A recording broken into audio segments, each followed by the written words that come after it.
of the manhunt for Charlie Kirk's suspected assassin. After 11,000 leads and tips given to the FBI, the suspect now in custody. He's been identified as 22-year-old Tyler Robinson, a Utah native who was turned in late last night by his father. It was President Trump who first broke the news that the authorities had their guy. I think with a high degree of certainty, we have him in custody, right? In custody. Everyone did a great job. We worked with the local police, the governor. Everybody did a great job. To my friend Charlie Kirk, rest now, brother. We have the watch, and I'll see you in Valhalla. He walked calmly into the crowd. No mask, no disguise, just a face millions would soon recognize on every news channel in America. That night in Utah wasn't supposed to mean anything. It was quiet until one moment changed everything. His name, Tyler Robinson, 22 years old. No record, no warning signs. But before the sun rose, the country would be asking the same haunting question. Why him? Who was this young man who seemed so normal, yet carried a secret that would ignite a national storm? Because what investigators later found, on his phone, in his private chats, and in the bullets themselves, would reveal something darker than anyone expected. Stay with me till the end, because this case isn't rumor or theory, it's real, verified, documented. And what it exposes will make you rethink how far quiet anger can go. This is Unraveled Crime. Make sure to subscribe, because what you're about to hear isn't speculation. It's real, documented, and chilling. The manhunt was relentless. 11,000 tips, 3 states combed by agents who hadn't slept in days. Every lead felt urgent, every silence heavier than the last. And then, one call changed everything. Not from a stranger, not from a tip line, from a father. His voice, trembling but steady, carried the weight of something unbearable. He told the dispatcher he believed his son, his quiet, polite, intelligent son, was the one they were looking for. That late-night confession would end one of the most watched manhunts in recent memory. 22-year-old Tyler Robinson, a third-year electrical apprentice at Dixie College. No criminal record, no known enemies. To everyone around him, Tyler was a little shy, sometimes intense, but never violent. He loved video games, spent weekends hiking near St. George. He didn't drink, didn't fight, didn't stand out, which is exactly what made what came next so hard to understand.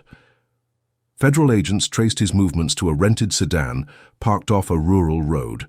Inside, under a seat, were 3 shell casings, each one carefully engraved. Words scratched into the brass like a code only he could read, short phrases, mocking, political, cryptic. Messages that, to investigators, felt both taunt and confession. The casings matched the bullets fired from a rifle later found buried near a park, wrapped neatly in a towel. The serial number had been removed. Every step suggested calculation, no panic, no rush.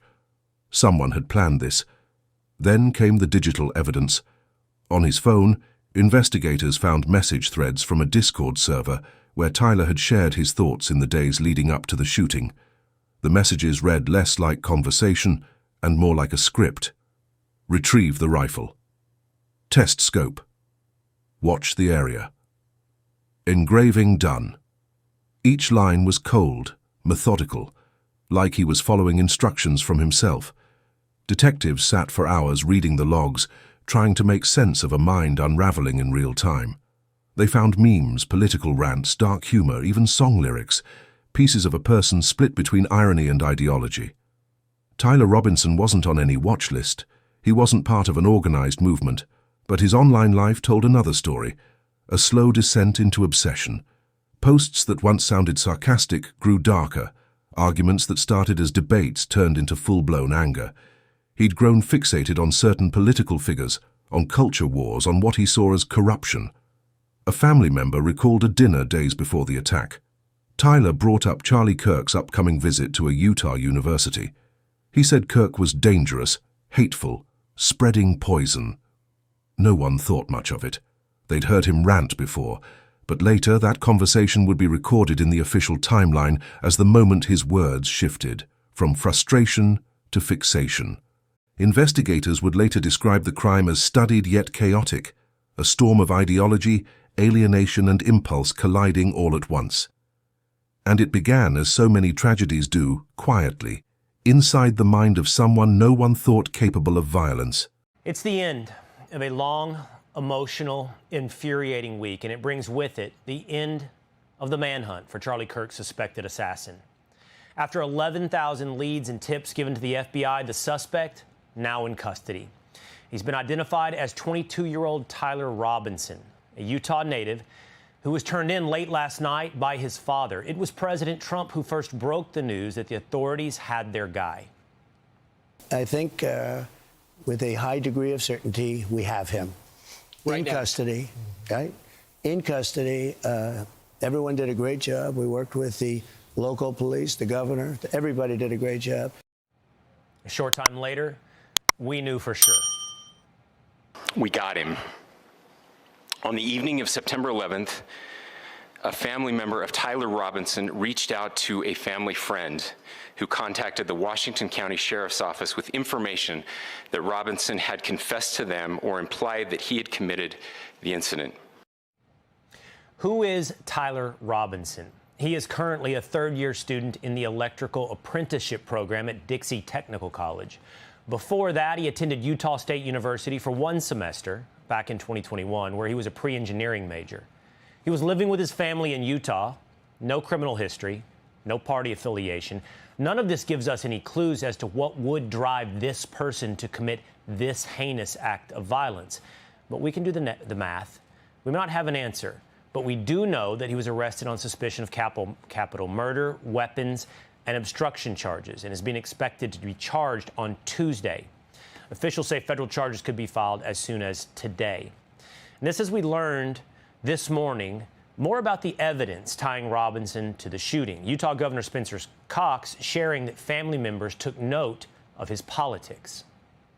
Investigators interviewed a family member of Robinson who stated that Robinson had become more political in recent years. The family member referenced a recent incident in which Robinson came to dinner prior to September 10th, and in the conversation with another family member, Robinson mentioned Charlie Kirk was coming to UVU. They talked about why they didn't like him and the viewpoints that he had. The family member also stated Kirk was full of hate and spreading hate. Key pieces of evidence included messages on Discord shared with investigator by the suspect's roommates.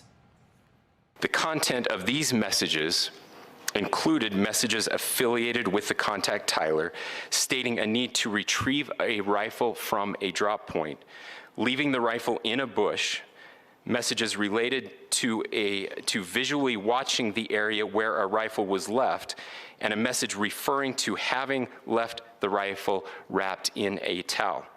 The messages also refer to engraving bullets and a mention of a scope and the rifle being unique. We also got definitive answers as to what exactly was engraved on the casings. Inscriptions on a fired casing read, "Notices, bulges, capital OWO, what's this, question mark." Inscriptions on the 3 unfired casings read, "Hey fascist, exclamation point, catch, exclamation point." Up arrow symbol, right arrow, and symbol, and 3 down arrow symbols.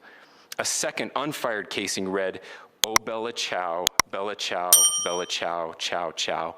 And a third unfired casing read, "If you read this, you are gay, LMAO." Okay, so there were inscriptions on one fired casing. Notices, bulges, OWO, what's this? And inscriptions on 3 unfired casings. Hey fascist, catch. Up arrow, right arrow, 3 down arrows.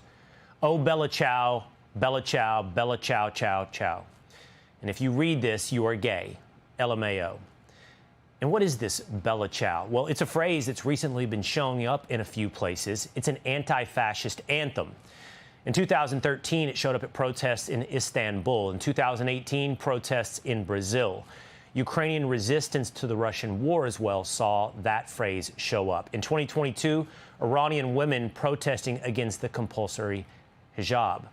FBI Director Kash Patel, who traveled to Utah last night to be on the scene, said his agency would be on the job until it was done. He closed with a heartfelt message. We will be here to answer every call they absolutely have, as long as it takes, for as long as we need to find and apprehend whatever suspects were involved in this crime. Lastly, to my friend Charlie Kirk, rest now, brother. We have the watch, and I'll see you in Valhalla. Where does this investigation go from here? What are authorities currently looking at? Joining me now to discuss is retired Unified Deputy Chief of Police and former University of Utah professor Chris Bertram. Chris, thanks for being with us here today. As you look at the evidence that they've already collected, this anti-fascist quotes on the bullet casings, his posts on social media, on Discord, what do you take away from what we know now about the suspect? You know, just again, with some of the extremist, ideologies that he may have been thinking about at the time, what we don't know is, and I think that the federal, state, and local partners probably have more information with regards to what his intent is, what he's been doing. I would imagine that investigation is going to continue until they can, really lock down who he is, what he's been doing, not just in the last few hours, but the last few weeks and months and years. And tie that back to what happened at Utah Valley University.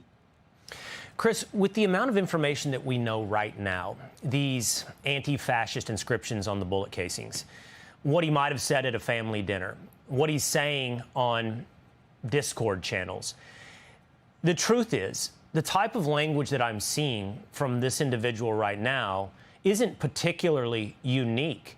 This type of stuff can be seen all across social media. It's becoming harder, I would suspect, to distinguish some online poster who's become radicalized on the left versus someone who is willing and ready to do violence. It does. And, we go again to our First Amendment. We have the right to say these type of things, but the violence that followed is not there. And it's incumbent upon law enforcement that we balance that with regards to the intel gathering that we do, things that raise a flag, other things that are just part of, normal critical discussions and, conversations. And I think that, with unfortunately, with individuals like him that are lone wolves, they're not sharing this, they're not participating in group chats where they're, really talking about violence, it becomes very, very difficult. It's sometimes we call them the black swan events, it's just hard to predict this, to know that somebody like this that has been talking about these things, maybe with nonviolent, intents, then goes and commits an act like this. Well, maybe that says less about this particular individual and less about law enforcement, and maybe it says more about the type of conversation that's been mainstreamed on the American left, that it's very hard to distinguish between a crazy person ready to do real violence and the type of discourse that you're seeing with greater frequency on the left. Chris, thank you for your time. Investigators say the crime wasn't random. Every detail suggested intent, the choice of location, the timing, even the inscriptions on the bullets. Nothing about it looked like impulse. It was studied, controlled, meticulous. And yet, when agents pieced it together, they saw chaos woven through the precision. It was both deliberate and disordered, a storm of ideology and alienation, amplified by the echo chambers of the internet. Detectives called it a collision of conviction and confusion, a young man convinced he was acting out a belief he barely understood. By dawn, the manhunt was over. Suspect in custody, the headlines screamed across every outlet. President Trump confirmed it first. Everybody did a great job, he told reporters. We have him. And as the nation collectively exhaled, agents in Utah braced themselves for the harder part, the why. Inside Tyler Robinson's small apartment, the scene was strangely ordinary. No blood, no manifesto, no farewell letter taped to a wall. Just a life interrupted mid-sentence. Stacks of engineering notes and math textbooks covered his desk. 2 game controllers lay tangled in front of a half-lit monitor, still showing a paused video. On the shelf, spare computer parts, coffee mugs, a cracked phone. But in one corner, investigators found something that made them stop. A half-finished 3D printed object, small, intricate, and disturbingly familiar. It appeared to be a custom scope bracket, homemade, precise. The realization sent a chill through the room. Tyler hadn't stumbled into this. He'd built toward it, piece by piece. Still, there was no written confession, no manifesto to decode. Instead, investigators were left with fragments, drawings, song lyrics, scattered memes printed and pinned like riddles, and those engraved shell casings, words carved in brass, referencing Bella Ciao, an old anti-fascist anthem sung by resistance fighters during World War II, a song that had resurfaced decades later as a global protest symbol. To one generation, it was defiance. To another, irony. To Tyler, no one knew. Experts debated what it meant. Was he mocking extremism or embracing it? Was this ideology or performance, a statement or a smirk, a code only he could interpret? Each theory raised more questions. A psychologist who studied radicalization online called it the digital mirror. She said, "Sometimes they don't believe in anything fully. They believe in the act itself, the performance of belief." And that, investigators feared, might be the most chilling truth of all. Retired officers would later call it a black swan event, one of those rare crimes that seems impossible to predict until it happens. Because online, the line between a radical and a killer isn't a line at all, it's a blur, a shadow, something that shifts beneath the surface until it's too late to see. Tyler Robinson didn't fit the profile. No tattoos, no extremist rants, no manifesto pinned to a digital wall. He was invisible in all the ways that matter to law enforcement, and that's what made his case so terrifying. Every clue existed, but separately scattered like bits of static in the background of an ordinary life. A father's quiet unease about his son's late-night habits, a roommate's screenshots of cryptic chats he never reported, a few words muttered at dinner about corruption and fake freedom. At the time, no one thought much of it, just a young man venting in a noisy world. But the sound of gunfire turned all that background noise into evidence. And suddenly, what looked like isolation became intent. What looked like sarcasm online began to read like warning signs. Authorities now say the investigation is still expanding. Federal and state charges are expected. Agents are still tracing digital footprints, trying to understand not just what Tyler did, but why. And yet, the question that haunts everyone remains the same. How does someone so ordinary cross that invisible threshold? How does a college apprentice, a son, a friend, reach that point of no return? What combination of anger, loneliness, and ideology transforms frustration into violence? Some experts blame the algorithm, how social media quietly pushes users deeper into outrage. Some blame politics, how polarizing rhetoric breeds paranoia and resentment. And others, perhaps the closest to the truth, blame pain, the kind of private suffering that festers in silence. Maybe it's all of them, maybe it's none of them. Because what Tyler's story reveals is not just a crime, it's a mirror, a reflection of how easily conviction can become destruction when no one's paying attention. Behind every headline, there's always another story, the one no one wants to tell.